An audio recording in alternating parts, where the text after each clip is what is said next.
नमस्कार दोस्तों, स्वागत है आपका आपके अपने ही YouTube चैनल लक्ष्य क्लासेस पर। रोज की तरह आज भी हम सामान्य हिंदी के कुछ महत्वपूर्ण प्रश्नों पर चर्चा करने जा रहे हैं। आप सभी लोग जल्दी से जल्दी जुड़ जाइए और सेशन को शेयर कर दीजिए। बहुत ही महत्वपूर्ण प्रश्न हैं, ऐसे प्रश्न आपको कहीं नहीं मिलेंगे। आप जल्दी से जल्दी शेयर कर दीजिए, सभी लोगों को जल्दी से जल्दी जोड़ लीजिए। बताइए भाई, सबको बहुत अच्छे प्रश्न रहते हैं, बिना बताए किसी को पता नहीं चलेगा, पहले बताना ही होता है।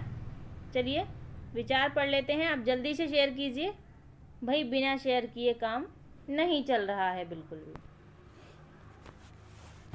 विचार है हमारा, वक्त से लड़कर जो नसीब बदल दे, इंसान वही जो अपनी तकदीर बदल दे।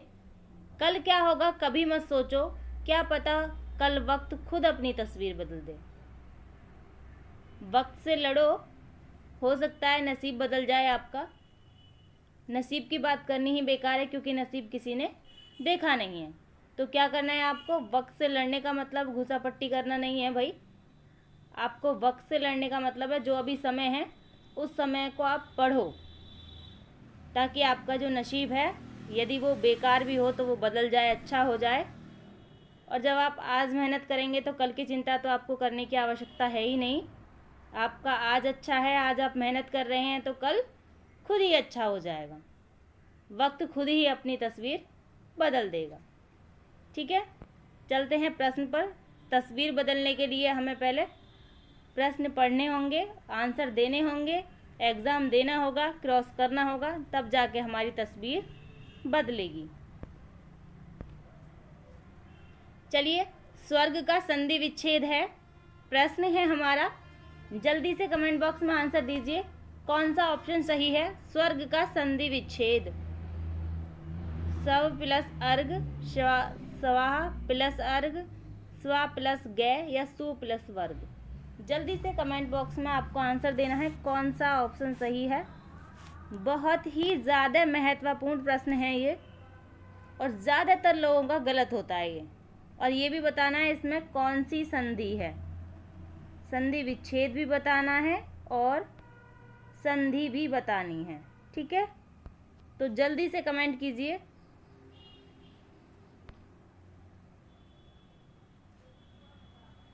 चलिए आंसर ले लेते हैं, क्या होगा। आंसर होगा हमारा बी ऑप्शन बिल्कुल सही होगा। स्वर्ग स्वाहा प्लस गे होता है स्वर्ग। इसमें कौन सी संधि होती है, विच्छेद से ही पता चल जाता है कि कौन सी संधि है, लेकिन पहले विच्छेद करना आना चाहिए आपको। ठीक है, स्वर्ग जो शब्द है इसमें बी ऑप्शन हमारा बिल्कुल सही होगा। थोड़ा अजीब सा लग रहा होगा आपको, लेकिन यही सही है। चलते हैं अगले प्रश्न पर। प्रश्न है हमारा, निम्न में से कौन सा तद्भव शब्द है। बताना है हमें तद्भव।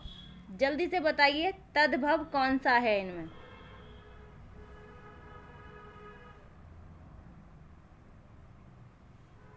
भाई तद्भव बताना है, जो हिंदी जैसा लग रहा हो वो तद्भव है, और जो आपको इसमें संस्कृत जैसा लग रहा हो वो तत्सम है। तो आप जल्दी से बताइए आपको ऐसा कौन सा लग रहा है जो आपकी सामान्य भाषा का शब्द है, क्योंकि सामान्य भाषा का शब्द क्या होता है, तद्भव होता है। कुछ शब्द ऐसे भी होते हैं जो सामान्य भाषा के से नहीं लगते हैं, क्योंकि कुछ शब्द ऐसे हैं जिन्हें हम तत्सम के ही प्रयोग करने लग गए हैं। चलिए आंसर देखेंगे तब आपको पता चलेगा कि कुछ शब्द ऐसे हैं जिनका हमें तद्भव पता ही नहीं है, उन्हें हम तत्सम ही शब्दों को सामान्य भाषा में प्रयोग कर रहे हैं। चलिए आंसर ले लेते हैं।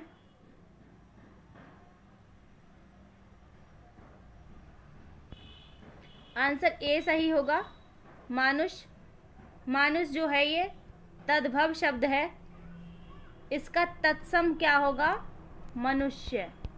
मनुष्य जो है ये तत्सम है। ठीक है, मानुष जो है ये तद्भव है। ज्वलन का देख लेते हैं। ज्वलन तत्सम शब्द है, जलन इसका तद्भव होता है। यदा तत्सम शब्द है, जब इसका तद्भव होता है। यदा यदा ही धर्मस्य, ये नहीं है।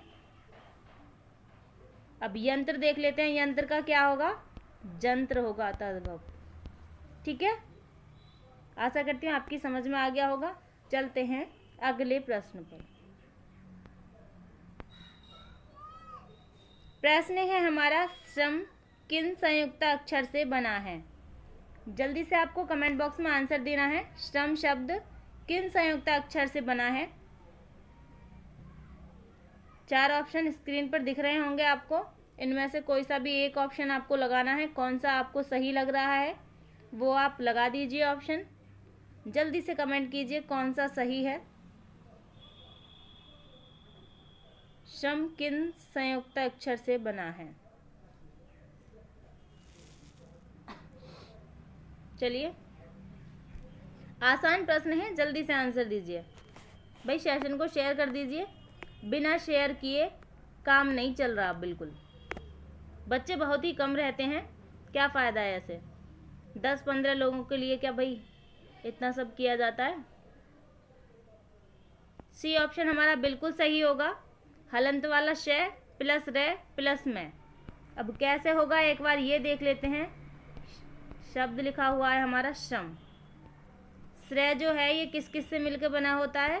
शय हलंत वाला और रे, ये श्रम बना होता है, श्रेय बना होता है इससे। ठीक है, और मैं हमारा दिया ही हुआ है तो ये क्या हो गया? श्रम हो गया। चलते हैं अगले प्रश्न पर। प्रश्न है हमारा, स्नेह प्रदर्शन में कौन सा समास है? जल्दी से आपको कमेंट बॉक्स में आंसर देना है। कौन सा समास है स्नेह प्रदर्शन में? द्वंद्व समास है, द्विगु समास है, तत्पुरुष समास है, वैभाव समास है? कौन सा समास है ये आपको बताना है।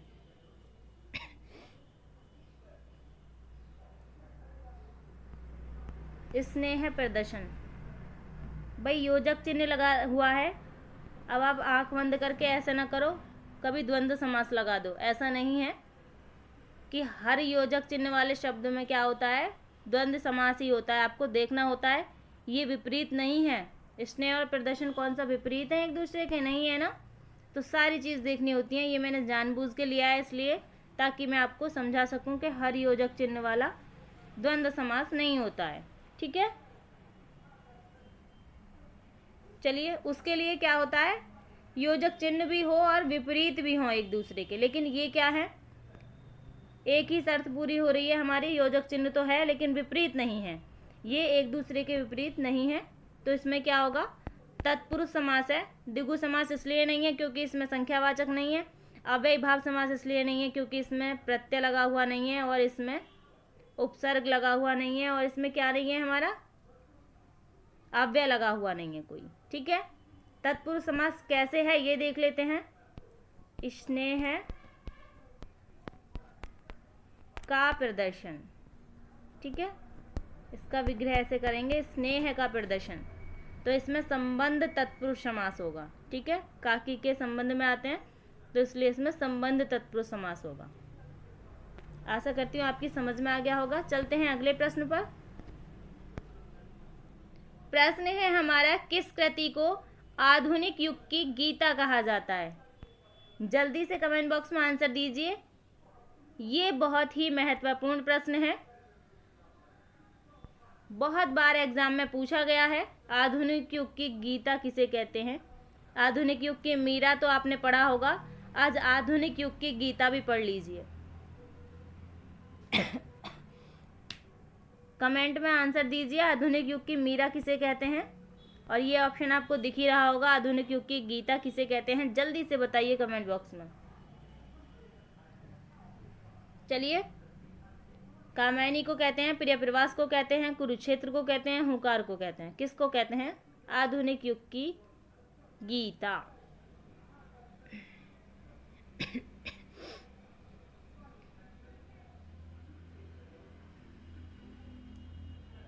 चलिए आंसर ले लेते हैं।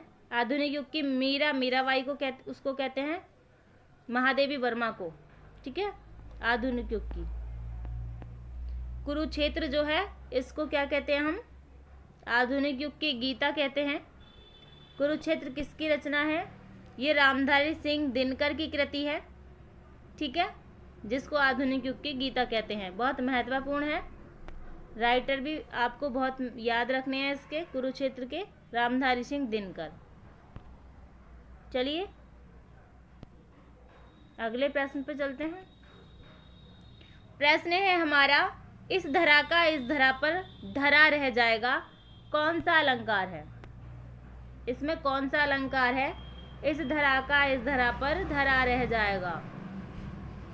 जल्दी से कमेंट बॉक्स में आंसर बताना है आपको, कौन सा अलंकार है इसमें? श्लेष अलंकार है, यमक अलंकार है, अनुप्रास अलंकार है या उपमा अलंकार है? जल्दी से कमेंट बॉक्स में आंसर दीजिए।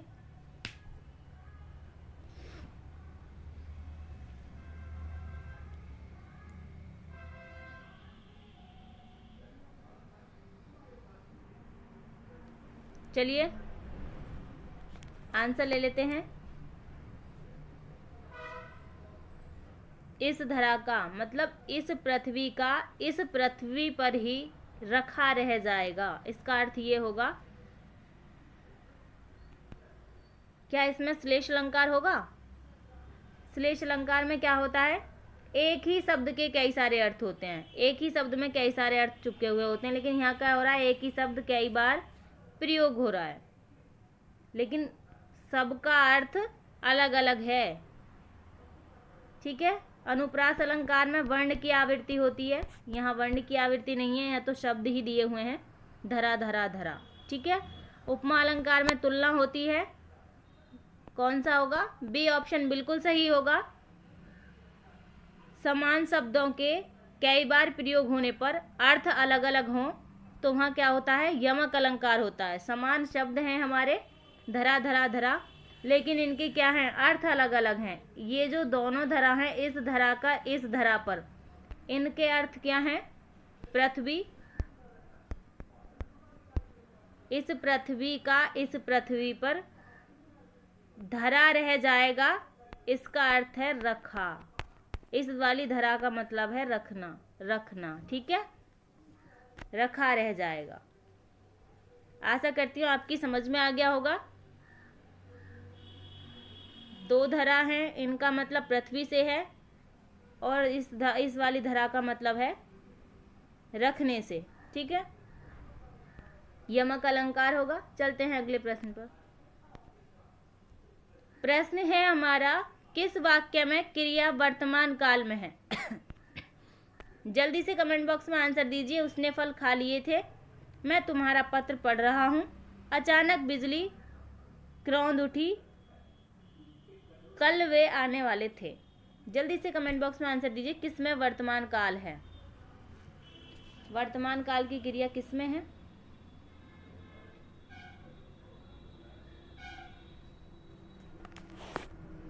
चलिए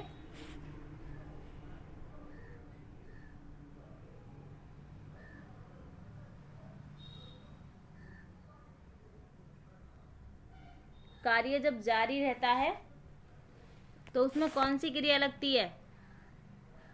रहा है, रही हूँ, रहे हैं। बी ऑप्शन हमारा बिल्कुल सही होगा। मैं तुम्हारा पत्र पढ़ रहा हूँ, रहा हूँ वर्तमान काल का है, पढ़ रहा है, अभी पढ़ रहा है, ठीक है, जारी है और पढ़ भी रहा है, अभी वर्तमान में चल रही है ये, तो क्या हो गया? ये वर्तमान काल का उदाहरण हो गया। उसने फल खा लिए थे, पता नहीं कब खा लिए थे, पहले ही खा लिए थे, ठीक है। अचानक बिजली क्रौंद उठी, पता नहीं कब की बात है जब ये बता रहा है। कल वे आने वाले थे, कल की बात कर रहा है, वर्तमान काल की बात नहीं कर रहा है। बी ऑप्शन हमारा बिल्कुल सही होगा। किस वाक्य में अपादान कारक है? अपादान कारक पूछा है, आपको बताना है कौन सा अपादान कारक है। राम ने रावण को तीर से मारा, मोहन से अब सहा नहीं जाता, हिमालय से गंगा निकलती है, चाकू से फल काटो। किसमें अपादान कारक है ये आपको बताना है। जल्दी से कमेंट बॉक्स में आंसर दीजिए। प्रश्न बहुत महत्वपूर्ण है और ऐसे प्रश्न एग्जाम में बहुत आते हैं और बहुत लोगों के गलत भी हो जाते हैं, क्योंकि ये थोड़ा सा कंफ्यूजन क्रिएट करने वाला प्रश्न है। चलिए जिसको कारक सही से आते होंगे वो उसे सही से समझ लेगा। अपादान कारक में क्या होता है? अलगाव की स्थिति होती है। से का प्रयोग तो होता ही है, लेकिन उसके बाद भी क्या होता है? अलगाव की स्थिति होती है, अलग हो रहा होता है। देखिए इनमें से पढ़ के किस में अलगाव की स्थिति हो रही है। सी ऑप्शन हमारा बिल्कुल सही है। हिमालय से गंगा निकलती है, हिमालय से गंगा अलग हो रही है, अलगाव की स्थिति है, गंगा निकलती है हिमालय से। राम ने रावण को तीर से मारा, से तो यहाँ भी आ रही है, लेकिन यहाँ क्या है? द्वारा के अर्थ में प्रयोग हो रही है। राम ने रावण को तीर के द्वारा मारा, ठीक है, तीर से मारा, तीर के द्वारा मारा, तो क्या हो गया यहाँ? तीर से कार्य हमारा संपन्न हो रहा है, तो यहाँ क्या होगा? करण कारक होगा। मोहन से अब सहा नहीं जाता, कर्म कारक होगा। चाकू से फल काटो, करण कारक होगा। यहाँ भी से द्वारा के अर्थ में प्रयोग में आ रही है। चाकू से फल काटो मतलब चाकू के द्वारा फल काटो, ठीक है। साधन के रूप में प्रयोग होता है जहाँ पे, वहाँ क्या होता है? करण कारक होता है। गंगा हिमालय से निकल रही है, यहाँ अपादान कारक होगा। चलते हैं अगले प्रश्न पर। प्रश्न है हमारा, कबीरा सोई पीर है, जे जाने पर पीर, जे पर पीर न जानई, सो काफिर बेपीर। पंक्तियों में कौन सा अलंकार है ये आपको बताना है। जल्दी से कमेंट बॉक्स में आंसर दीजिए कौन सा अलंकार है। ये प्रश्न भी बहुत महत्वपूर्ण है और एग्जाम में आता भी है। इनफैक्ट कई बार एग्जाम में आ भी चुका है। हिंदी में नए प्रश्न बहुत कम बनते हैं, ज़्यादातर रिपीटेड प्रश्न होते हैं। चलिए आंसर दीजिए जल्दी से।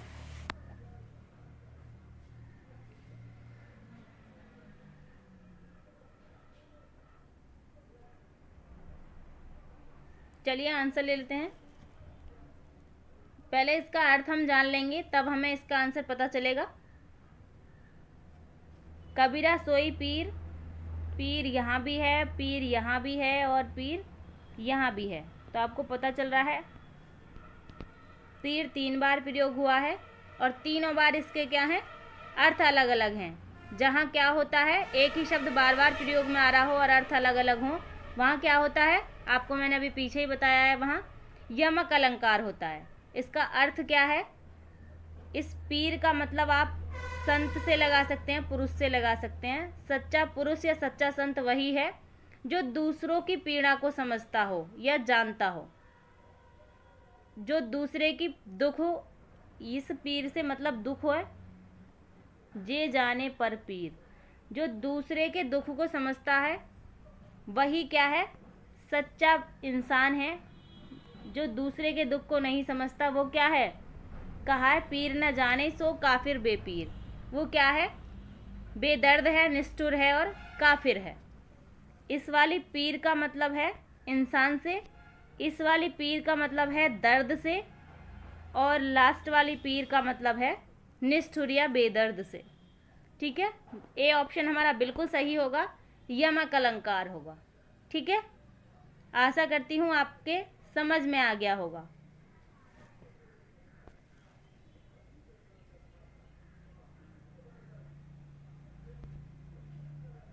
प्रश्न है हमारा, हिंदी में शब्दों का लिंग निर्धारण किसके आधार पर होता है? संज्ञा के आधार पर, सर्वनाम के आधार पर, क्रिया के आधार पर या प्रत्यय के आधार पर? जल्दी से कमेंट बॉक्स में आंसर दीजिए, किसके आधार पर होता है हिंदी में लिंग निर्धारण? किसके आधार पे आप बताते हैं कि स्त्री है या पुरुष है?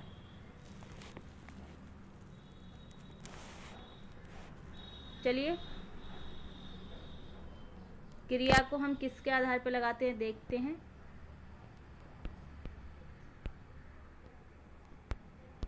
राम घर जाता है,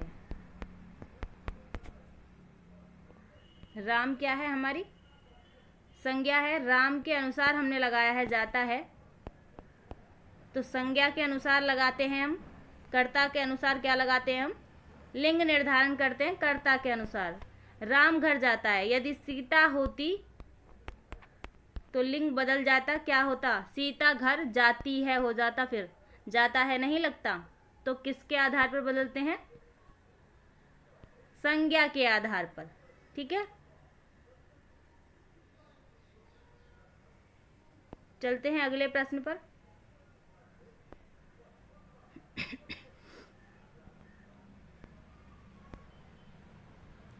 प्रश्न है हमारा, तू डाल डाल में पात पात का अर्थ क्या है? अर्थ बताना है अब आपको।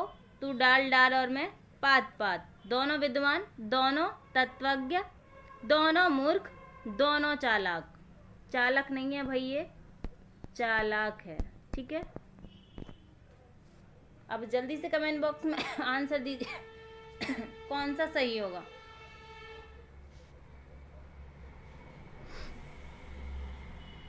जल्दी से आंसर दीजिए कौन सा सही होगा।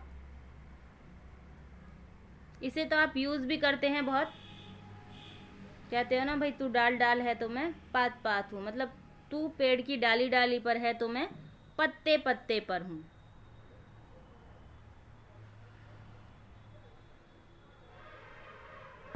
डी ऑप्शन हमारा बिल्कुल सही होगा, दोनों चालाक हैं। एक डाली डाली पर है तो एक पत्ते पत्ते पर है, दोनों ही बेहद चालाक हैं। इसका आंसर ये होगा, डी ऑप्शन हमारा बिल्कुल सही होगा। चलिए चलते हैं अगले प्रश्न पर। विद्वान इसका नहीं होगा, दोनों विद्वान नहीं है, दोनों तत्वज्ञ भी नहीं है और दोनों मूर्ख भी नहीं है, दोनों बहुत चालाक हैं। चलिए चलते हैं अगले प्रश्न पर। प्रश्न है हमारा अनुमति। अब ये बताना है अनुमति इनमें से किसको कहते हैं? किसी कार्य की आज्ञा देना, किसी कार्य के लिए निर्देश देना, किसी कार्य के लिए आदेश देना, किसी कार्य के लिए सहमति देना। अनुमति का अर्थ बताना है आपको, क्या होता है? जल्दी से कमेंट बॉक्स में आंसर दीजिए। ये तो बहुत ही अच्छा प्रश्न है।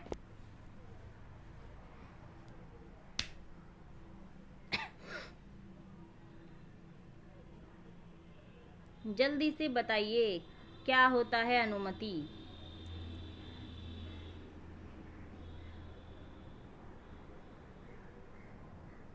आज्ञा देना क्या होता है, पहले ये जान लेते हैं। क्या है होता है आज्ञा देना? टीचर ने कह दिया, क्या कह दिया? तुम अंदर आ सकते हो, तुम घर जा सकते हो, ये हो गई आज्ञा। आज्ञा दिया है उसने घर जाने के लिए। निर्देश क्या होता है? आदेश और निर्देश में थोड़ा सा फर्क है। कैसा फर्क है? यदि टीचर बोलता है गेट आउट तो ये क्या हो गया? आदेश हो गया। लेकिन यदि टीचर ये बोलता है सभी लाइन से बाहर जाएं, ये क्या हो गया? निर्देश हो गया। ये सहमति क्या होती है? अनुमति को सहमति कहते हैं। डी ऑप्शन हमारा बिल्कुल सही है। किसी कार्य को करने की सहमति देना या इजाज़त देना, उसे कहते हैं सहमति।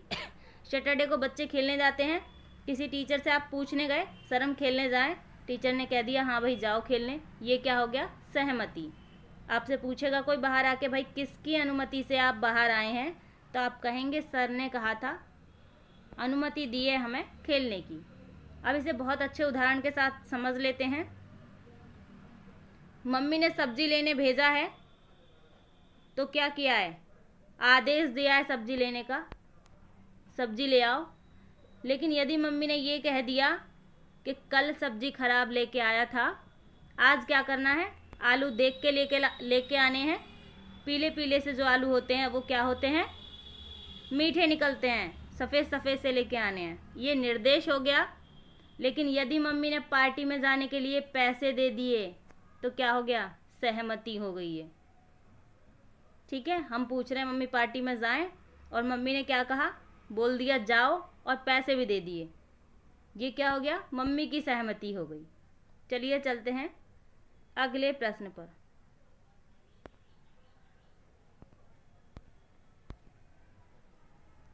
प्रश्न है हमारा, अनुचित बात के लिए आग्रह करने वाला वाक्यांश के लिए एक शब्द है।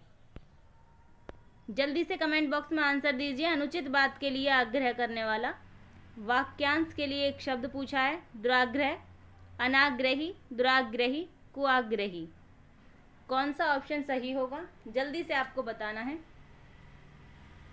बहुत ही अच्छा प्रश्न है और बहुत बार एग्जाम में आया हुआ प्रश्न है और बहुत बच्चों ने गलत किया है भाई, बहुत बार गलत होता है ये प्रश्न, इसलिए थोड़ा ध्यान से पढ़ना और ध्यान से ऑप्शन लगाना।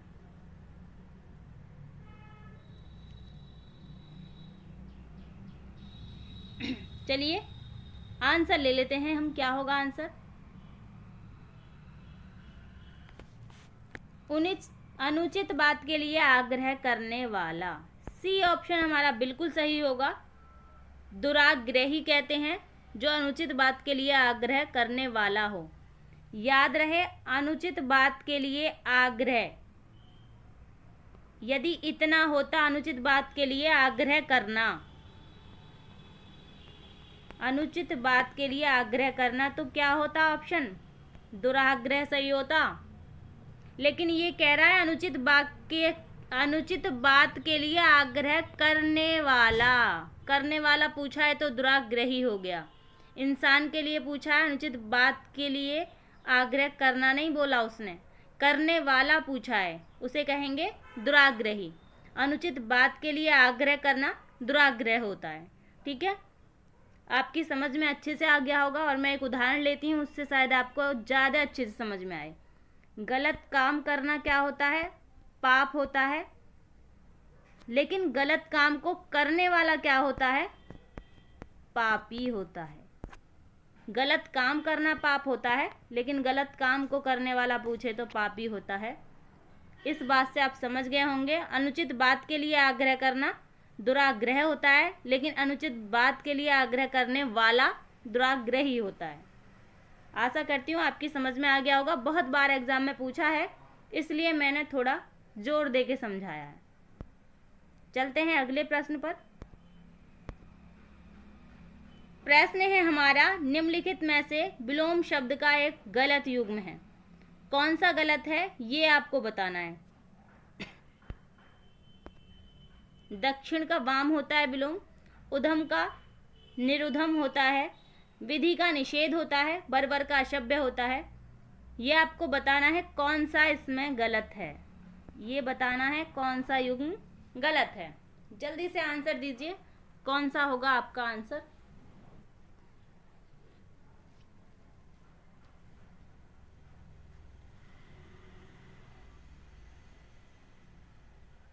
जल्दी से आंसर दीजिए। बहुत ही अच्छा प्रश्न है। दक्षिण का वाम होता है, बिल्कुल सही है। उधम का निरुधम होता है, बिल्कुल सही है। विधि का निषेध होता है, ये भी सही है। लेकिन बर्बर का असभ्य नहीं होता। क्या होता है? बर्बर का सभ्य होता है भाई, असभ्य नहीं होता। ठीक है, बर्बर का सभ्य होता है, असभ्य नहीं होता विलोम। ठीक है जी, चलते हैं अगले प्रश्न पर। प्रश्न है हमारा, पानी पीकर घर पूछने का अर्थ है। पानी पीकर घर पूछने का अर्थ है, ये आपको बताना है। अनोखा काम करना, विपरीत काम करना, काम निकलने के बाद सोचना, आराम से विचार करना। पानी पीकर घर पूछना। जल्दी से कमेंट बॉक्स में आंसर दीजिए कौन सा ऑप्शन सही है। 4 ऑप्शन आपके सामने हैं, आप स्वतंत्र हैं आंसर देने के लिए, यहाँ पर भी और एग्जाम में भी आप तो स्वतंत्र ही रहते हैं, पर यहाँ आप शेयर करने के लिए भी स्वतंत्र हैं, लेकिन कर नहीं रहे हैं। ये बहुत गलत बात होती है, आपको शेयर करना चाहिए। चलिए आंसर ले लेते हैं। सी ऑप्शन हमारा बिल्कुल सही होगा। काम निकलने के बाद सोचना, पानी पीकर घर पूछना। काम निकलने के बाद सोचना, स्वार्थ सिद्ध करने के बाद क्या कह रहे हैं हम? हाल चाल पूछ रहे हैं, भाई ठीक हो। अपना कोई काम किसी पे करा रहे हैं और फिर बाद में पूछ रहे हैं, भाई ठीक ठाक हो आप। इसका वही मतलब है पानी पीकर घर पूछना। पहले हम किसी के घर चले गए, फिर हमने पानी पी लिया, फिर हम पूछ रहे हैं भाई ये उसका ही घर है जिसके हम आए हैं। ये तो गलत बात है। चलिए, प्रश्न है हमारा, विसिक किस शब्द का पर्यायवाची है? ये आपको बताना है। जल्दी से कमेंट बॉक्स में आंसर दीजिए। बुद्ध का, बाण का, तरु का या सरोवर का? यदि आप मेरी वीडियो ध्यान से देखते होंगे तो ये मैंने करवाया है। जल्दी से आप बताइए कमेंट बॉक्स में कौन सा आंसर होगा।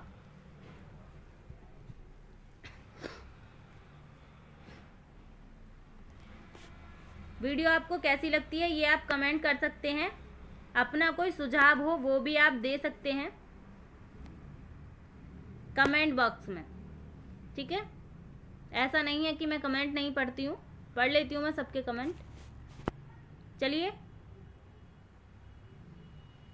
क्या होगा? विशिक किसका पर्यायवाची है? बी ऑप्शन बिल्कुल सही होगा। वाण का पर्यायवाची है विशिक। वाण के और भी पर्यायवाची हैं, तोमर, नाराज, शर, ईशु और सायक। ये क्या है? वाण के पर्यायवाची हैं। तरु किसका पर्यायवाची है? वृक्ष का। सरोवर किसका पर्यायवाची है? तालाब का। आशा करती हूँ आपकी समझ में आ गया होगा। चलते हैं अगले प्रश्न पर। निम्न में से कौन सा शब्द तुर्की भाषा का है? ये आपको बताना है, तुर्की भाषा का शब्द कौन सा है। जल्दी से बताइए। चाय है, रिक्शा है, कमरा है या कैंची है? तुर्की भाषा का शब्द इनमें से कौन सा है ये आपको बताना है। भाषा के जो शब्द पूछे जाते हैं, कुछ ही शब्द होते हैं जिनमें से प्रश्न रिपीट होते रहते हैं, इसलिए प्रश्नों को थोड़ा ध्यान से पढ़ा करें और जिसको पढ़ रहे हैं उसको थोड़ा ज़्यादा ही ध्यान से पढ़ा करें। पेपर में रिपीटेड बहुत होते हैं ये प्रश्न। चलिए, डी ऑप्शन बिल्कुल सही होगा हमारा। डी ऑप्शन, कैंची जो है वो तुर्की भाषा का शब्द है, कैंची, ठीक है। चाय किस भाषा का शब्द है? चीनी भाषा का शब्द है भाई, अंग्रेजी भाषा का नहीं है। बहुत लोग चाय को अंग्रेजी भाषा का समझते हैं, लेकिन अंग्रेजी का नहीं है, चीनी भाषा का शब्द है। रिक्शा जापानी भाषा का शब्द है। कमरा पुर्तगाली भाषा का शब्द है, ठीक है। कैंची तुर्की भाषा का शब्द है। आशा करती हूँ आपको समझ में आ गया होगा। चलते हैं अगले प्रश्न पर। प्रश्न है हमारा, निम्नलिखित में तत्सम शब्द का चयन करना है। बताना है आपको इसमें तत्सम कौन सा है। जल्दी से कमेंट बॉक्स में आंसर दीजिए, तत्सम कौन सा है? बारात है, वर्षा है, हाथी है या आंसू है?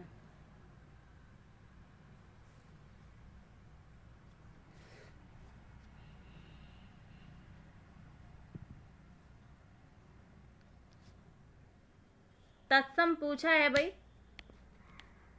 तत्सम बताना है आपको। चलिए आंसर ले लेते हैं। बी ऑप्शन बिल्कुल सही होगा। वर्षा जो है ये तत्सम शब्द है। इसका तद्भव क्या होगा? इसका तद्भव बरसात होगा, ठीक है। बरसात वर्षा का तद्भव होता है, वर्षा तत्सम शब्द है। आंसर हमारा बी सही है। बारात देख लेते हैं, ये तत्सम, बारात जो है हमारा ये तद्भव शब्द है। इसका तत्सम क्या होगा? वर यात्रा, ठीक है। वरी तो यात्रा लेके जाता है भाई बारात में। हाथी का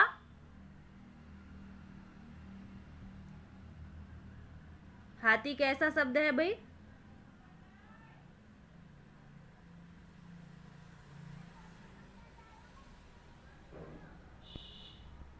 हाथी का तत्सम क्या होता है? हस्ती। तद्भव शब्द है हाथी, इसका तत्सम होता है हस्ती। आंसू है, तद्भव शब्द है, और क्या होता है इसका तत्सम? अश्रु। ठीक है, आशा करती हूँ आपकी समझ में आ गया होगा। बी ऑप्शन हमारा सही है।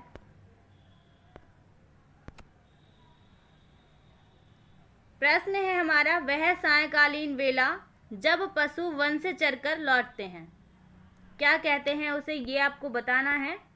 सायंकालीन वेला जब पशु वन से चरकर लौटते हैं, गोधूली कहते हैं, सूर्यास्त कहते हैं, साय वेला कहते हैं, अपराह्न कहते हैं, ये आपको बताना है। बहुत ही महत्वपूर्ण प्रश्न है, सारे ही ऑप्शन बहुत अच्छे हैं। जल्दी से आपको बताना है कमेंट बॉक्स में कौन सा होगा आंसर।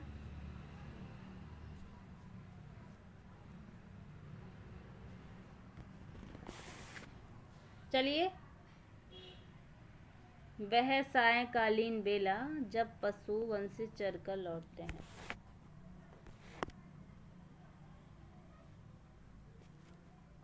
अब आंसर ले लेते हैं। ए ऑप्शन हमारा बिल्कुल सही होगा, गोधूली। जब पशु वन से लौटते हैं चरकर तो उसे गोधूली कहते हैं। ठीक है, गोधूली क्यों कहते हैं ये आप देख लेते हैं एक बार। गौ का मतलब होता है गाय, और धूल का मतलब आप जानते ही हैं, धूल ही होता है। अर्थात इसका मतलब हो गया गोधूली का गायों के पैरों से उठने वाली धूल। अब तो पशु चरने जाते नहीं हैं, कहीं जाते होंगे, लेकिन अब तो ज़्यादातर जाते ही नहीं हैं कहीं। पुराने समय में क्या होता था, बहुत सारी गाय होती थी, वो क्या होता था, वो जंगल में चरने जाती थी। उनका एक समय होता था जब वो जंगल से वापस आती थी। इतनी सारी गाय होती थी और एक साथ वापस आती थी, तो उनके पैरों से क्या होता था, बहुत सारी धूल उठती थी, और सबको पता चल जाता था कि क्या हो रहा है, सायंकाल हो रही है, शाम होने वाली है। उनके पैरों की धूल से सबको पता चल जाता था कि अब क्या होना है, शाम होने वाली है, संध्या का समय, गोधूल। ठीक है, आशा करती हूँ आपकी समझ में आ गया होगा सायंकालीन बेला को गोधूल क्यों कहा गया है। सूर्यास्त, सूर्य जब अस्त होता है या सूर्य के डूबने का समय संध्या काल, सांझ या सूर्यास्त कहलाता है। साय बेला यही होता है, आपको बताया है अभी। अपराह्न किसे कहते हैं, दोपहर के बाद का समय, तीसरा पहर भी कहते हैं इसको। दोपहर के बाद का समय अपराह्न होता है, तीसरा पहर भी कहते हैं। ठीक है, गोधूल, एक और इम्पोर्टेंट चीज लिख लीजिए गोधूल के बारे में, सूर्य अस्त और शाम के बीच की अवधि होती है। ठीक है, सूर्य अस्त और शाम के बीच की अवधि। कई बार प्रश्न ये भी पूछ लेता है कि सूर्य अस्त और शाम के बीच की अवधि कौन सी होती है, तो गोधूल होती है। ठीक है, चलते हैं अगले प्रश्न पर। प्रश्न है, एक भारतीय आत्मा किसे कहा जाता है। जयशंकर प्रसाद को, माखनलाल चतुर्वेदी को, रामधारी सिंह दिनकर को, सुमित्रानंदन पंत को। आज के सेशन का लास्ट प्रश्न है और बहुत ही महत्वपूर्ण प्रश्न है। जल्दी से कमेंट बॉक्स में आंसर दीजिए, एक भारतीय आत्मा किसे कहा जाता है। जल्दी से आपको आंसर देना है इसका। भाई सेशन को शेयर भी कर दो, लाइक भी कर दो, ऐसे सही नहीं है और ना ही ऐसे काम चलने वाला है। शेयर आपको करना चाहिए, ज़्यादा से ज़्यादा शेयर आपको करने चाहिए, लेकिन आप लोग करते नहीं हैं, ये गलत बात है। शेयर किया करो ताकि और लोगों को भी महत्वपूर्ण प्रश्न मिल सकें और हमें भी थोड़ा अच्छा लगे वीडियो बनाने में। ठीक है, कमेंट भी किया करो, आपके कमेंट से मोटिवेशन मिलती है। आप अपना सुझाव भी दे सकते हैं कमेंट में। बी ऑप्शन हमारा बिल्कुल सही है, माखनलाल चतुर्वेदी। एक भारतीय आत्मा कहा जाता है माखनलाल चतुर्वेदी को। ठीक है, thank you for watching. Like, share and subscribe करते रहिएगा।